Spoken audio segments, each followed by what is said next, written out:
Welcome to study glows. I hope you are all doing well in your life. आज हम एक बहुत important theory पढ़ेंगे जिसे कहते हैं Maslow's theory of self equalisation.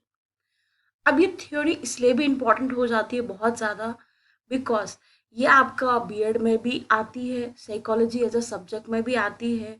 Then आपका पेपर फर्स्ट जो यूजीसी नेट है उसके अंडर भी इंक्लूड है। और एज अ ह्यूमन बीइंग आपको ये थ्योरी भी पता होना चाहिए और आपकी बेसिक नॉलेज इंक्रीज करने के लिए भी ये टॉपिक काफ़ी इम्पॉर्टेंट है। So let's get started. सबसे पहले जो मैस्लोस की थ्योरी है उसे हम थ्योरी ऑफ नीड्स कहते हैं, हायरार्की ऑफ नीड्स। अब हायरार्की वर्ड आपने बहुत जगह सुना होगा। हायरार्की होता है एक पैटर्न जहाँ पे या तो बॉटम अप होता है या तो बॉटम डाउन होता है, एक चैनलाइज वे में होता है, या हॉरिजेंटल होता है या वर्टिकल होता है। स्टेप्स में चीज़ें डाउन आती है या स्टेप्स में चीज़ें ऊपर जाती है। जैसे आप बहुत छोटे हो तो आपका जो वेट होगा 1 से 2 साल तक कितना है, 2 से 4 साल तक कितना है, 4 से 6 साल तक कितना है, हम एक हायरार्की में उसको काउंट कर रहे हैं। सेम मैनर में यहाँ पे हायरार्की ऑफ नीड्स है। इन नीड्स के थ्रू वो कहते हैं कि जब एक इंसान की जो इनिशियल नीड्स पूरी होती अच्छे से तभी वो सेल्फ एक्चुअलाइजेशन पा पाते। अब सेल्फ एक्चुअलाइजेशन क्या होता है? आपकी सेल्फ एस्टीम, आपकी सेल्फ नॉलेज, आपकी जो प्रॉपर परम ज्ञान जो आपको मिलता है, आपका सेलिब्रेशन जो आपको ईश्वर या इस ऑलमाइटी यूनिवर्स से कनेक्ट करता है, आपकी सेल्फ नॉलेज, आप खुद को कितना समझ सकते हो, आप लाइफ में ज्ञान की कितनी प्राप्ति कर रहे हो, आप किस लेवल किस स्टेज पे पहुंच चुके हो, अपने आप को लेके अपने सोल को कितना समझ रहे हो, अपनी कॉन्शियसनेस अपने कॉन्साइन को कितना समझ पा रहे हो, वो आपका आता है सेल्फ इक्वलाइजेशन।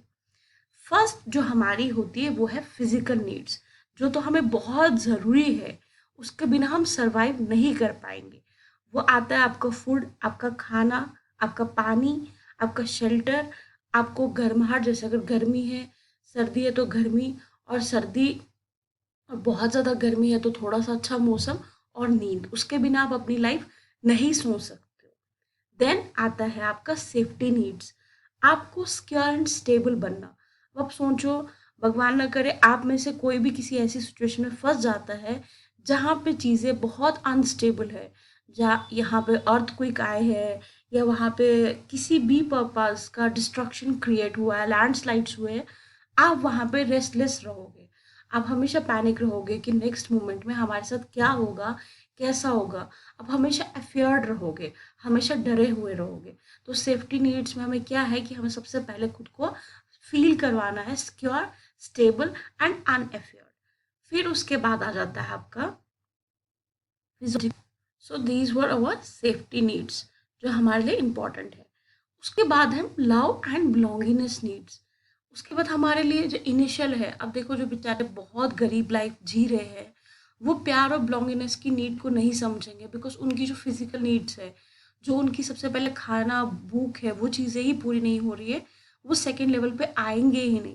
जब एक इंसान की फर्स्ट दो नीड्स पूरी होगी तब वो प्यार और अपनापन का सोचेगा कि मेरे फ्रेंड्स हो, फैमिली हो, लविंग वंस हो, डियर वंस हो, जिनसे मैं अच्छे से टाइम बिता पाऊँ, अपनी लाइफ को अच्छे से देख पाऊँ, जिनके बीच में मुझे अच्छा फील हो, वो नीड होती है एक इंसान की। देन हम नेक्स्ट स्टेज पे आते हैं, जब एक इंसान की लव एंड बिलोंगिंगनेस नीड्स भी पूरी होती है तब आती है esteem needs. They need to feel both, self esteem based on one's achievement and abilities. आपके गोल्स, गोल्स के बिना तो लाइफ पॉसिबल ही नहीं है ना। गोल्स के बिना आपको लाइफ में सब कुछ मिल जाए लेकिन आप गोललेस हो तो लाइफ अच्छी नहीं होगी। बेशक आपको चारों टाइम अच्छे से खाना मिल जाए, स्नैक्स मिल जाए, सब कुछ मिल जाए, एक टाइम पे you will feel frustrated, you will feel irritated, because आपके अंदर गोल्स नहीं है, आपके अंदर कोई चीज़ आप कर नहीं रहे हो। अब जो यूपीएससी एस्पिरेंट्स होते हैं, बहुत बार बेचारे ये प्रिपरेशन के टाइम पे अपना खाना स्किप करते हैं, अपनी नींद स्किप करते हैं, अपने इंपॉर्टेंट फंक्शन स्किप करते हैं, बहुत सारे अपने दोस्तों अपनी फैमिली मेम्बर्स से भी दूर जाना पड़ता है, लेकिन उनके अंदर गोल अचीवमेंट की तलब होती है, उनको वो चाहिए ही चाहिए होता है। तो क्या होता है, उनके लिए वो सब चीज़ें जस्टिफाइड हो जाती है और गोल ज़्यादा इंपॉर्टेंट हो जाता है। अब यहाँ पे उसके पास recognition, respect from others also. यहाँ पे उसको क्या चाहिए कि दूसरे भी जो उसका काम है उसकी रिस्पेक्ट करे। आपने अच्छा किया, वेल डन। एक आईएएस हम बहुत बार इसलिए भी तो बनते हैं कि लोगों के बीच में हम फेमस हो जाए, हमें पता हो कि हम क्या कर रहे हैं और हम हमें सब जाने, और सब अप्रिशिएट करें हमारे काम को।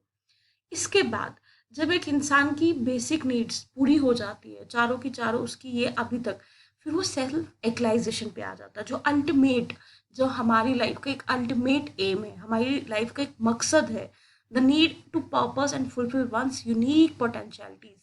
जैसे यूनिक आपके अंदर, हर किसी के लाइफ में किसी के बहुत अच्छा गाना गा सकता है, कोई बहुत अच्छा डांस कर सकता है, कोई बहुत अच्छा खाना बना सकता है, कोई डिकोडिंग प्रोग्रामिंग में बहुत अच्छा है। हर किसी की एक इनर कैपेबिलिटी होती है जो हमारे लिए समझना बहुत इम्पॉर्टेंट है। जो चीज़ आपको आपके ईश्वर से जोड़ती है, आपको सेल्फ कनेक्ट करती है लाइफ में, जो आपको एक शांति और एक शून्य की स्टेज पे लाती है, ज़ीरो की स्टेज पे, जहाँ पे आप बहुत स्मूथ हो जाते हो, स्टेबल हो जाते हो। ना आपको किसी से ज़्यादा अप्रिसिएशन चाहिए, ना आपको किसी के क्रिटिसिज्म का कोई गम होता है। आप अपनी लाइफ में एक बहुत स्मूथ वे में, एक बहुत ठहराव में, एक बहुत एक सर्टेनिटी और फ्लो दोनों ही में अच्छे से अपनी लाइफ को सस्टेन कर पाते हो। उस प्रोसेस को, उस स्टेज को, उस परम जो प्राप्ति है आपकी लाइफ में, उसे सेल्फ एक्चुअलाइजेशन कहते हैं। बहुत इंपॉर्टेंट है, बहुत बहुत बहुत ज़्यादा इंपॉर्टेंट है, बिकॉज इसके बिना आपकी लाइफ का कोई मकसद ही नहीं है।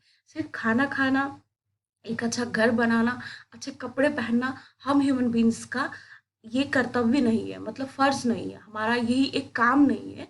हमें ऑलमाइटी ने किसी पर्पस के लिए भेजा है। We need to understand that purpose, और हमें उस पर्पस के हिसाब से ही चलना चाहिए। आई hope you understand this point and this topic very well. बहुत इंपॉर्टेंट है, एक बार फिर से इसको खुद से भी रिवाइज करना। Wish you all the very